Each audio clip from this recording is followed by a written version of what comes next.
황보선의 스토리.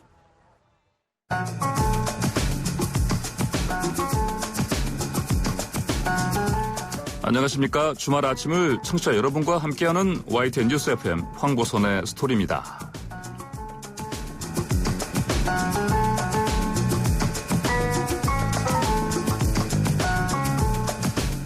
(50분쯤) 뒤에 전국에 사이렌이 울립니다. 민방공 경계경보, 적의 공습을 알리는 경보음과 같은 사이렌 소리라서 혹시나 놀라실 분들도 계시겠지만 청취자 여러분들은 짐작하시죠? 제65회 현충일 이어서 울리는 사이렌 소리입니다. 코로나19 상황에 지역별, 기관별 추념 행사가 취소되거나 축소됐지만 1분간의 사이렌은 올해도 울립니다.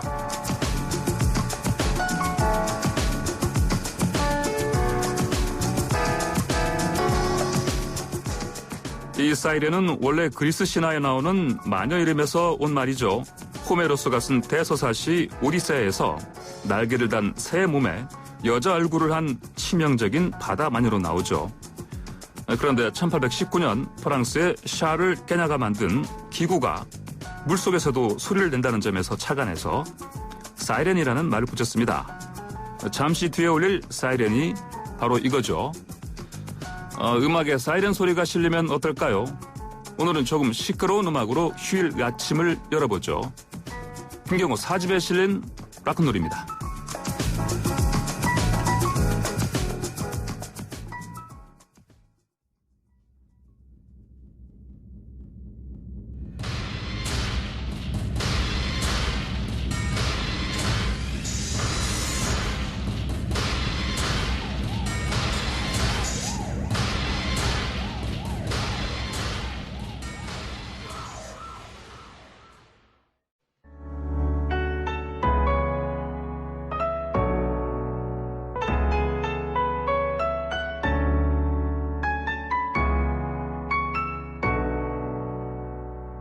황보선의 스토리.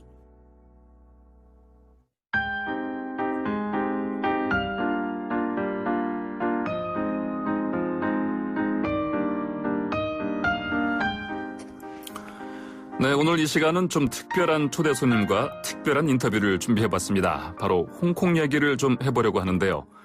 1년 전에 홍콩은 송환법에 반대하는 홍콩 시민 수백만 명이 거리로 쏟아져 나왔습니다. 시위는 몇 달간 지속되었고 홍콩 정부와 경찰은 시위대를 과잉 진압했죠. 송환법 체례로 잠잠하던 홍콩이 다시 요동치고 있습니다. 이번에는 홍콩 국가보안법 때문이라는데요. 홍콩의 불안은 왜 끝나지 않는 걸까요? 자세한 그 내막 알아보고요. 홍콩 현지의 특별한 인물과의 인터뷰, 바로 홍콩 현지의 민주화 시위를 지도하고 있는 청년인 조슈아 원과의 인터뷰까지 준비해봤습니다.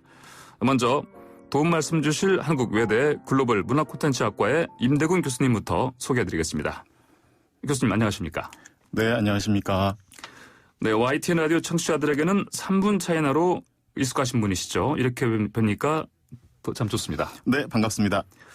1년 전으로 먼저 가보시죠. 범죄인 인도 법안, 이른바 송환법에 반대하는 홍콩 시민들의 대규모 집회를 벌였었죠. 네, 홍콩이 이제 해외의 여러 나라들하고 범죄인 인도 조약이 체결돼 있지 않은 경우가 많았습니다. 그래서 네. 예를 들면 홍콩 사람이 홍콩 바깥에서 범죄를 저질렀을 때 데려올 수도 없고 네. 또 홍콩 사람들이 홍콩 경내에서 범죄를 저질렀을 경우에 예를 들면 중국이 범죄인 인도를 요구할 수도 있었거든요. 예. 이제 네. 이런 부분들에 대해서 이제 우려를 표명한 끝에 홍콩에서 이제 작년에 대대적인 그 송환법에 대해서 반대하는 시위가 열렸었죠. 네, 그렇군요. 그런데 이번에는 홍콩 국가보안법 때문에 홍콩 전역에서 또 촛불을 들고 있다고 합니다. 이 홍콩 국가보안법 어떤 내용이길래 이런 거죠? 홍콩 국가보안법이라는 거는 법률이 따로 있는 건 아니고요. 네네. 홍콩의 홍콩식의 헌법인 홍콩 기본법이라는 게 원래 있습니다. 네. 그 기본법의 23조를 보면 국가에 반대하거나 국가를 전복하거나 국가를 분열하려고 하거나 혹은 예. 테러를 일으키거나 네. 이런 것들을 금지한다라고 하는 조항이 있습니다. 네. 그런데 단지 금지한다는 조항만 있을 뿐이지 이 사람들을 어떻게 어떻게 처벌하겠다라고 하는 처벌 조항은 없어요. 예. 그러다 보니까 이게 일종의 이제 선언적인 조항이 돼버리고 만 거죠. 그래서 이번에 중국 정부에서 나서서 이걸 좀 처벌해야 되겠다라고 하는 조항을 네. 부칙에 집어넣게 된 겁니다. 그런데 그 처벌의 주체가 홍콩이 아니고 중국의 전국인민대표대회, 그러니까 우리나라로 따지면 국회격에 해당하는 그런 기구가 이걸 처벌할 수 있는 권한을 갖겠다. 이렇게 지금 된 겁니다. 그래서 홍콩 사람들 입장에서는 이것이 홍콩 자치의 말이 안 된다라고 해서 아주 강하게 반대하고 있는 그런 상황입니다. 그러면 이렇게 홍콩의 민주화 운동 과정에 상징적인 인물이지 않습니까? 그게 바로 우리가 사실 많이 들었던 이름인데 그 데모시스토당의 비서장 조슈아 웡입니다. 이 사람 어떤 인물입니까? 네, 비서장이라고 하면 이제 우리나라로 따지면 사무총장쯤 되는 직책이고요. 예, 네, 예. 영어 이름은 조슈아 웡. 근데 이제 홍콩 분들은 다 이렇게 영어 이름을 갖고 있기 때문에 이렇게 대외적으로는 쓰고 있고요. 네. 한자로 따지면 이제 황지봉이 되겠습니다. 황지봉. 네. 그래서 광동어로 하면 웡즈펑 이렇게 읽는다고 하는데요. 저도 광동어는 못합니다만. 1996년생입니다. 그러니까 1996년. 네, 그러니까 올해 우리 나이로 따지면 24살, 만 나이로 따지면 23살쯤 되는 아주 젊은 청년인데요.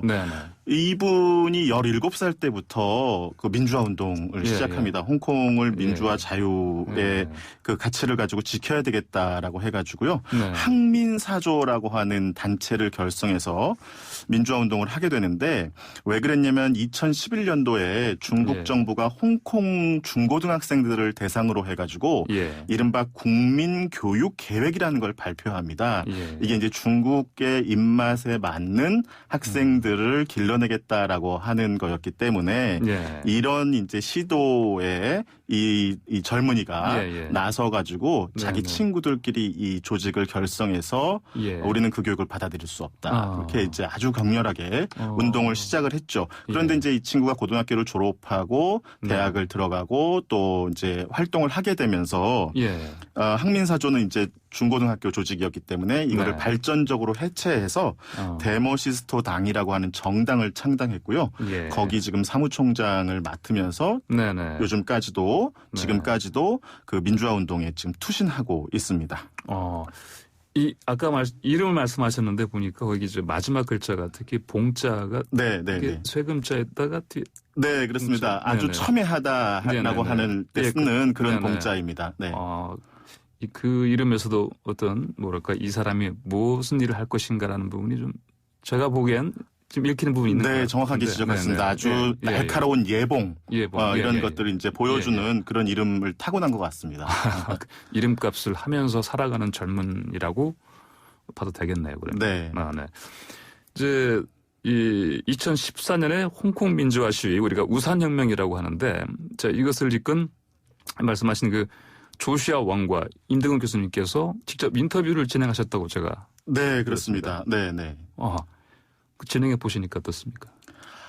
저도 이제 직접 목소리를 들은 건 이제 처음이었는데요. 말이 굉장히 조리가 있고요. 아주 자기 주관이 뚜렷하고 또 굉장히 당차고 아주 강인한 청년이구나 하는 거를 멀리서 전해온 전화 목소리였습니다만 그런 걸 아주 잘 느낄 수 있었습니다. 그렇군요. 이 황보선의 스토리를 위해서 임 교수님께서 직접 진행해 주신 바로 이 인터뷰 들으면서 이야기를 나눠보도록 하겠습니다. 조슈아 웡이 설명해주는 홍콩 상황 그리고 한국에 던지는 메시지까지 직접 들어보시겠습니다. 레이호. 안녕하세요. 제가 지금 방금 광동어로 좀 인사를 드렸는데요. 우선 홍콩의 오늘 분위기 어떤지 좀 여쭤보려고 합니다. 마침 제가 지금 녹음을 진행하고 있는 이 시간이요. 6월 4일 오후인데요. 천안문 사건이 일어난 지 31주년이 되는 날입니다. 매년 오늘이 되면 홍콩에서는 천안문 사건의 희생자를 기리기 위한 추모 집회가 열렸는데요. 오늘 홍콩의 분위기 어떤가요? 지난 31년 동안 홍콩 사람들이 매년 추모 기념을 했었습니다. 하지만 올해 처음으로 정부가 나서서 금지를 했습니다. 원래 저녁에 촛불 집회가 있을 예정이었는데요. 그럼에도 이를 통해서 북경이 홍콩에 대해서 얼마나 심하게 탄압하고 있는지를 알 수 있습니다. 하지만 그럼에도 불구하고 거리에 나가서 시위를 할 예정입니다. 네, 홍콩의 미래가 어떻게 될지 많은 분들이 지금 관심을 갖고 있는데요. 사실은 조슈아 웡 씨께서도 2015년에 자서전을 발간을 하셨죠. 나는 좁은 길이 아니다라는 제목으로 책을 내셨는데요. 얼마 전에 한국에도 이 책이 번역돼서 나왔습니다만 여기서 이렇게 말씀을 하셨어요. 대체 미래를 바꿀 의지를 가진 불복종자는 아직 몇이나 남아있는가? 어떠신가요? 2020년 6월 지금 홍콩의 불복종자는 얼마나 남아있다고 생각하시나요? 홍콩은 작년부터 지금까지 총 8,000명이 체포됐고 1,300명이 기소됐고 100여 명이 지금 감옥에 가 있습니다. 북경이 이렇게 일국양제를 일국일제로 완전히 바꾸려고 하고 있습니다. 그런데 이렇게 하면 할수록 더 많은 홍콩 사람들을 깨어나게 하고 있습니다. 작년에 구의회 선거에서 무려 85%의 의석을 민주파에게 넘어갔습니다. 이를 통해서 보면 더 많은 홍콩 사람들이 북경에 반항하는 것을 알 수 있습니다. 네, 지금 말씀하신 대로 중국 정부의 압력이 점점 더 거세지고 있는 상황인데요. 시위 진압 과정에서 인권 침해도 엄청나게 일어나고 있다는 소식이 있던데요. 실상은 어떤가요? 홍콩에서 지금 대규모의 체포가 이루어졌고 무려 8,000명의 시위자가 체포됐습니다. 이 8,000명이라는 숫자가 현재 홍콩 감옥에 가 있는 사람보다 더 많다는 숫자입니다. 아시겠지만 경찰이 비비탄을 기자의 눈에 쏜다거나 3만 개의 최루탄을 발사한다거나 그리고 심지어 여성 시위자가 경찰서에 잡혀가서 집단 성폭행을 당하는 일도 있었습니다. 제가 보기에 지금 홍콩의 상황이 딱 40년 전 한국 광주의 상황과 똑같습니다. 이 인터뷰를 진행하신 날이 지난 4일, 그러니까 6월 4일이니까 천안문 사태 31주년 아닙니까? 네. 홍콩 시민들한테는 굉장히 특별한 날인데. 네, 그렇습니다. 천안문 사건은 1989년에 일어났습니다. 그래서 올해가 이제 31주년이 되는 해였고요. 그리고 이 천안문 사건은 이제 홍콩인들에게 굉장히 큰 상징적인 사건입니다. 북경에서 일어나긴 했지만 민주화 운동이 무력에 의해서 진압된 사건이기 때문에 이것이 곧 홍콩의 미래일지도 모른다라고 하는 그런 불안감이 홍콩인들에게는 늘 있어 왔습니다. 그러다 보니까 이제 홍콩의 민주화를 지켜야 되겠다고 하는 많은 홍콩 시민들이 매년 이날만 되면 함께 모여서 당시 천안문 광장에서 희생됐던 무고한 시민들을 추모하는 집회를 늘 열어왔습니다. 그래서 그것이 30년 동안이나 한 번도 빠지지 않고 계속 되어 왔거든요. 그런데 올해 31주년이 되는 해에 작년에 그런 그 대규모 시위가 벌어진 것에 논란, 홍콩 정부가 이 역시 31주년의 추모 집회를 불법 시위라고 규정하고 시위를 열지 못하도록 추모 집회를 열지 못하도록 그렇게 이제 조치를 취했습니다. 형식적으로는 홍콩 정부가 금지를 한 것이지만 사실상 그 뒷배경에 중국 정부가 있다라고 하는 것은 누구나 다 알고 있는 사실이고요. 그럼에도 불구하고 홍콩 시민들은 6월 4일 저녁에 모여서 역시 이런 희생자들을 천안문 광장의 희생자들을 추모하는 촛불 집회를 강행을 했습니다. 아, 그렇군요. 이 조슈아 웡이 시위 과정에서 8,000명이 체포됐다는 얘기를 했습니다. 이 숫자만 들어서는 규모가 감이 좀 안 옵니다. 8,000명이라는 숫자가 이제 조슈아 웡도 인터뷰하면서 얘기했습니다만 현재 홍콩의 감옥에 수감되어 있는 사람 수보다 더 많은 숫자다 이렇게 지금 얘기를 하고 있지 않습니까? 그런데 우리가 홍콩 인구를 좀 따져볼 필요가 있어요. 그래서 홍콩 인구가 대체로 한 750만 명 전후 되거든요. 계산하기 쉽게 그냥 800만 명이라고 우리가 생각을 해보면은요. 1,000명 중에 1명은 지금 체포가 된 겁니다. 간단하게 생각하면 1인 가구로 치면 아파트 세대가 1명씩 살고 있다. 그러니까 아파트 단지에 1명씩 살고 있다. 그러면 1,000세대 중에서 1명이 잡혀간 겁니다. 그런데 아파트에 우리가 1명씩 살지 않잖아요. 그러니까 예를 들어서 4인 가족 기준이다 그러면은 50가구 중에 네. 한 명은 잡혀간 겁니다. 그러니까 아마 청취자 여러분들 그 살고 계시는 아파트 단지가 지금 몇 세대인지를 한번 따져보시면 예를 들어서 1000세대다 그러면은 한 4명 정도는 같은 단지 안에서 다 체포가 된 겁니다. 그러니까 이게 다른 일이 아니고 바로 내 이웃들에게서 일어나고 있는 일이고 그것은 곧 나의 일이다 이렇게 지금 홍콩 사람들은 생각하고 있는 것 같습니다. 아, 그렇군요. 그럼 이런 상황 속에서도 홍콩 시민들이 거리로 계속 나서고 있는 이유가 궁금합니다. 그 임 교수님의 인터뷰 계속 들어보도록 하겠습니다. 최근에는 홍콩 국가보안법이 또 초미의 관심사로 떠올랐습니다. 그런데 전인대, 중국의 전국인민대표대회에 의하면요. 중국 전인대가 홍콩 기본법을 해석할 수 있는 해석권을 가지고 있기 때문에 이것을 발동해서 홍콩 국가보안법을 만든 것이다. 이렇게 주장을 하고 있는데요. 이런 논리에 대해서는 어떻게 반박하실 수 있을까요? 네, 사실 보안법은 전 세계 어느 나라에 다 있습니다. 하지만 중국의 해석 방법은 좀 다릅니다. 북경의 해석법 같은 경우에는 이 시진핑을 비판하기만 해도 국가를 전복한다고 보는 것입니다. 이게 얼마나 심각한지 알 수 있고요.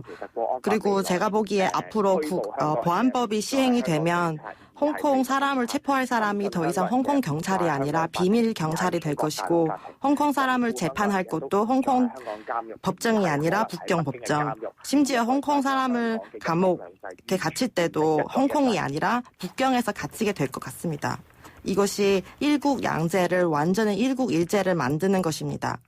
네, 그래서 그렇게 보안법을 막기 위해서 열심히 노력하고 계시는 거예요. 이 전인대 입장을 물으셨는데 조슈아 왕이 이거 제대로 대답을 안 한 거 아닙니까?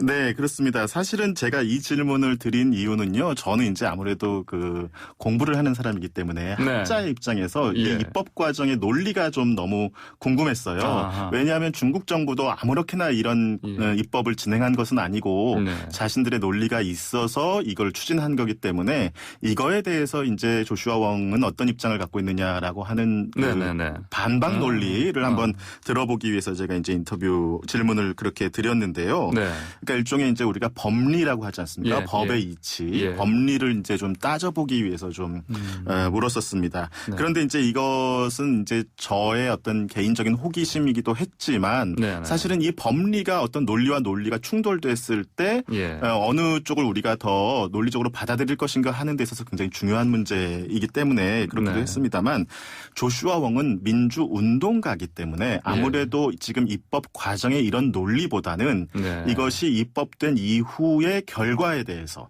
현실적으로 어떤 문제를 불러일으킬 것인가에 대해서 훨씬 더 우려와 또 관심이 많은 것으로 그렇게 보입니다. 아, 그렇군요.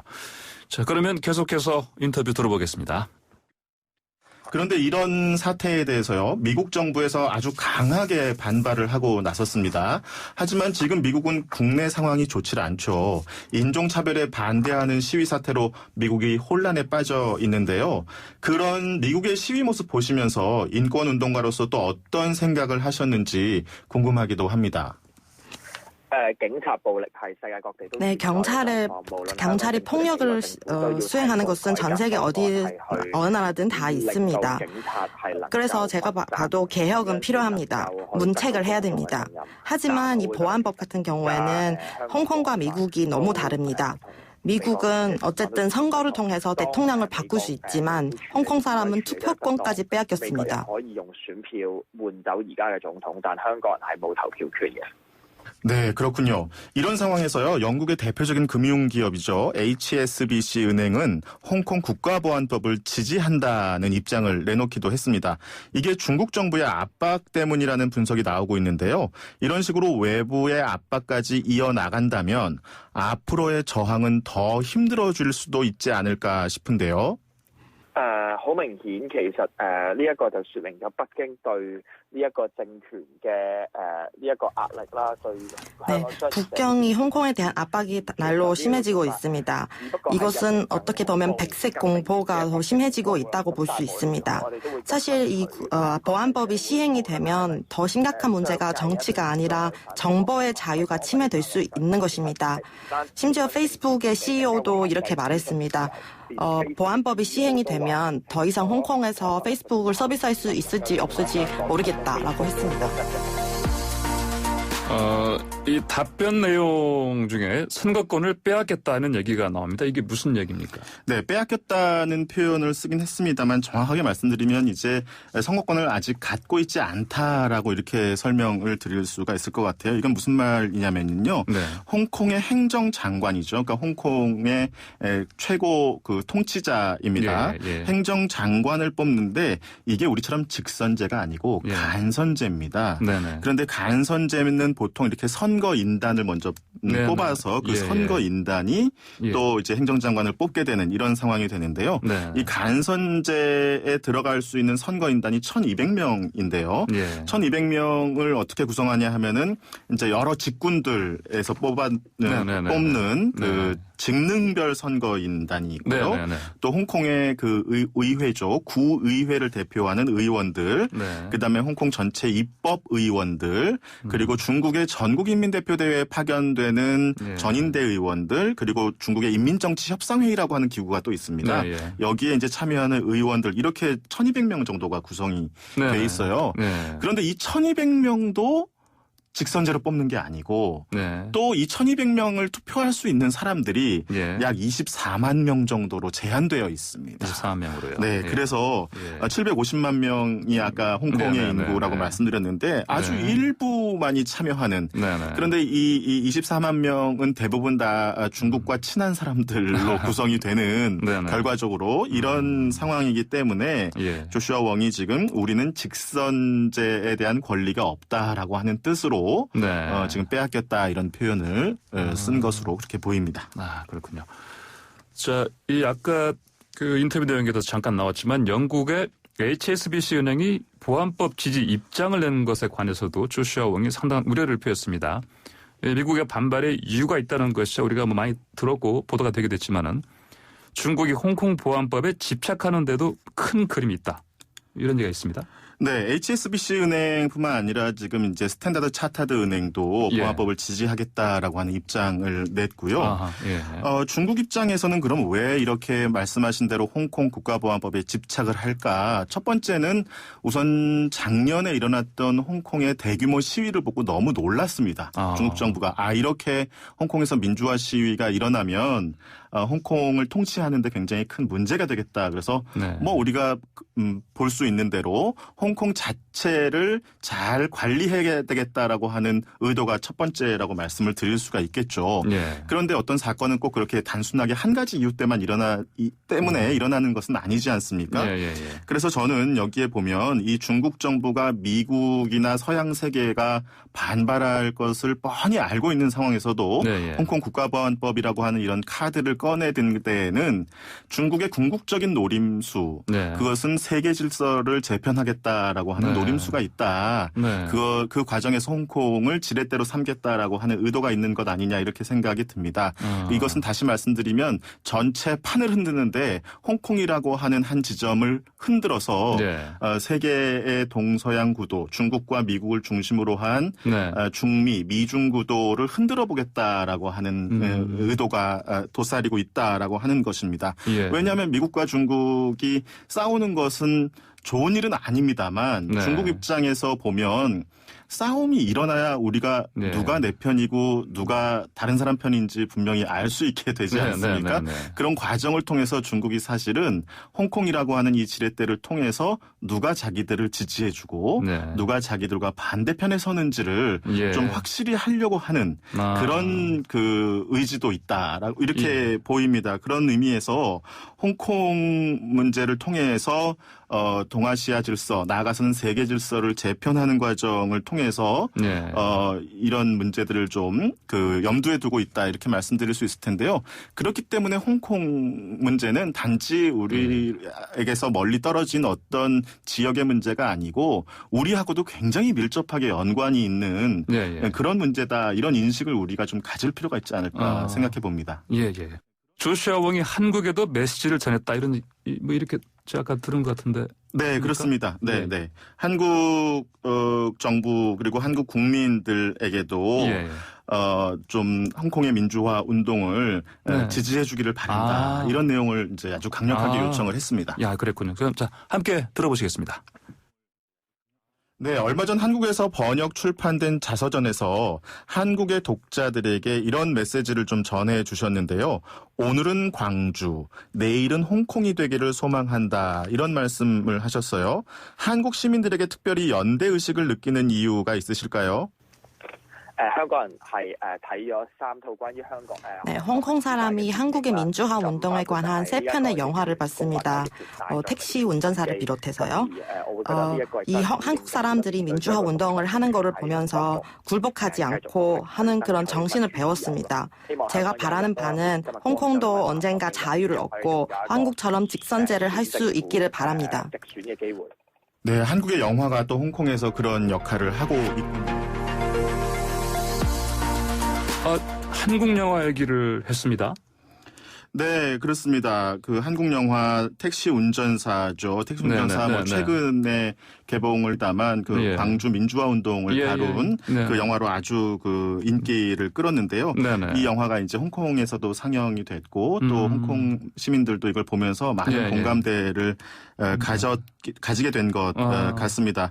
그런 의미에서 이제 한류라고 하는 것이 그냥 오락거리로서 해외에 나가서 젊은이들의 유흥만을 이렇게 도와주는 그런 역할을 하는 것이 아니고 상당히 어떤 민주화 운동이나 이런 정치 사상적인 측면에서도 영향을 미치고 있다. 이렇게 한류를 어떻게 볼 것인가라고 하는 우리가 해석을 할 때요. 그런 측면에서도 좀 새로운 인식이 필요하지 않을까 하는 생각이 듭니다. 예, 조슈아 왕의 얘기 함께 들어보시죠. 얼마 전에는 또 한국의 윤상현 의원하고 연락이 돼서 만나기로 했다. 이런 보도가 한국에서 나오기도 했습니다. 그런데 그게 사실이 아니라고 또 직접 밝히셨는데요. 그 일은 또 어떻게 된 걸까요?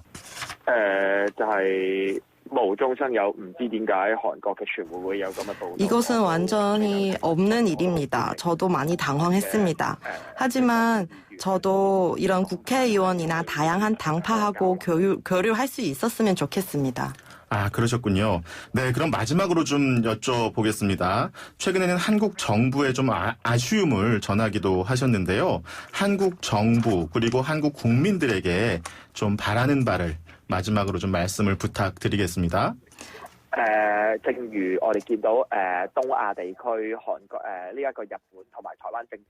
동아시아의 다른 나라에서 예를 들면 일본이나 대만에서도 홍콩 상황에 대해서 많은 관심을 가져줬고 보안법에 대해서 비판을 하고 있습니다. 저는 한국 정부도 역시 태도를 좀 분명히 밝혔으면 좋겠습니다. 홍콩이 앞으로 보안법이 정말 시행되면 아마 중국 대륙처럼 방화벽이 작동돼서 더 이상 정보들이 많이 차단될지도 모르겠습니다. 중국大陸嘅防火牆 Facebook、Google 都再上唔到嘅時候，呢一個好明顯係對於一個國際城市嘅打擊。 네, 그런데요. 한편으로는 이런 얘기도 있습니다. 한국 정부가 중국과 홍콩 일에 이래라 저래라 할 수는 없다는 의견인데요. 일종의 내정 간섭이라고 보는 관점입니다. 이런 관점에 대해서는 어떻게 생각하시나요? 세계 40개국 이상의 정상들이 다 태도를 밝혔습니다. 여기서 G7 회원국부터 시작해서 유럽, 심지어 아프리카까지도 홍콩 이 보안법에 대한 반대 의사를 밝혔는데 한국만이 아무런 표현도 없습니다. 그런데 이런 보안법이 시행이 되면 한국하고 홍콩 사이의 상업적인 이익도 분명히 손해가 있을 것입니다. 그러니까 모른 척 하시면 안 됩니다. 네, 잘 알겠습니다. 오늘 굉장히 바쁜 시간을 보내고 계실 것 같은데요. 이렇게 바쁜 와중에서도 시간 내주셔서 인터뷰에 응해주셔서 대단히 감사합니다. 係今日你肯定會好忙，好多謝你可以抽出時間接受我哋嘅採訪，非常之多謝你。好，唔該。 네, 지금까지 홍콩 시위를 주도하고 있는 조슈아 웡 홍콩 데모시스토당 비서장과 함께했습니다.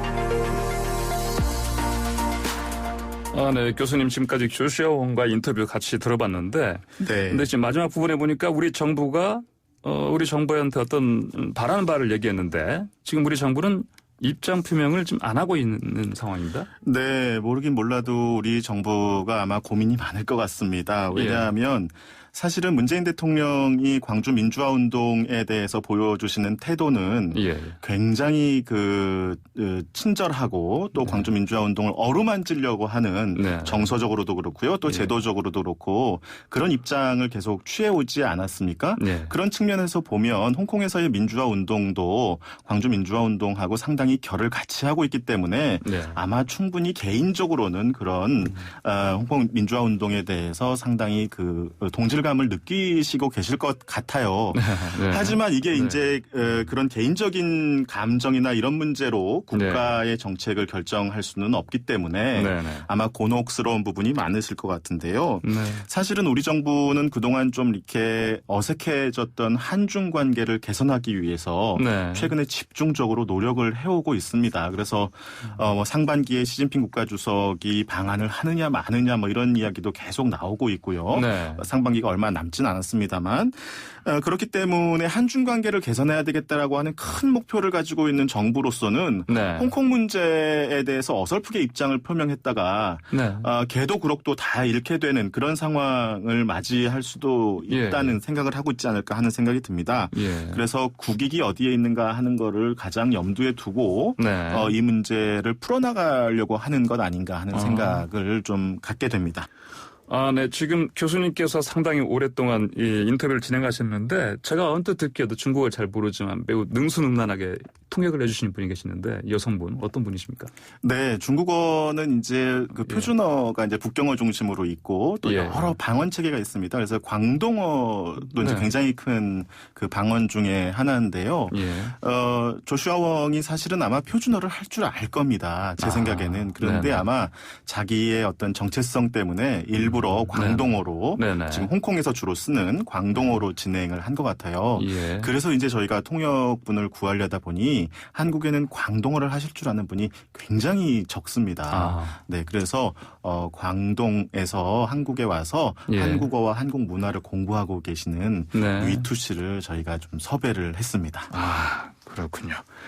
자, 이 정말 조슈아 웡과의 아주 귀중한 인터뷰 함께 해주셨고, 그리고 이 인터뷰를 또 저희 스토리를 통해서 이렇게 또 설명도 해주시고 하셨는데 어떻습니까? 이왕 나오신 김에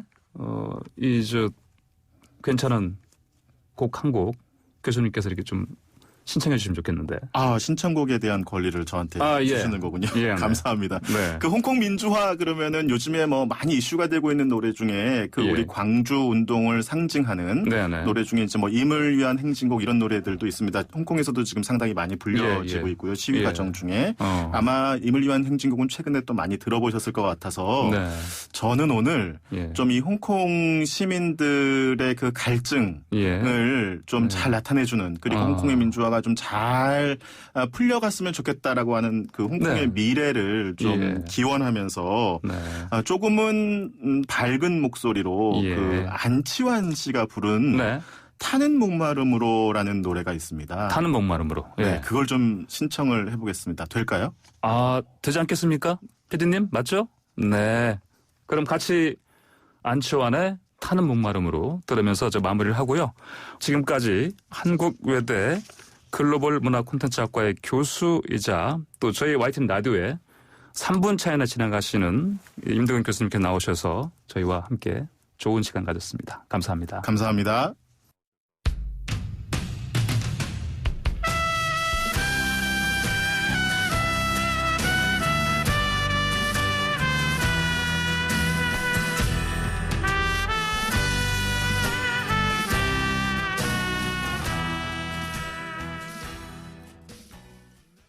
오늘 만나본 조슈아 웡의 인터뷰가 마음의 울림을 줍니다. 사람답게 산다는 것에 대해서 고민하고 또 노력해온 사람들이 있었기에 우리에게 지금의 일상이 찾아온 것이겠죠. 오늘 현충일입니다. 오늘은요, 순국선열뿐 아니라 지금 우리의 일상을 지켜주고 있는 이 시대의 영웅들에 대해서도 생각을 해볼 수 있는 하루가 되었으면 합니다. 존 레논의 이매진 끝곡으로 전해드립니다. 황보선의 스토리는 내일 아침 9시 10분에 다시 찾아오겠습니다. 지금까지 황보선이었습니다. Sees if you try.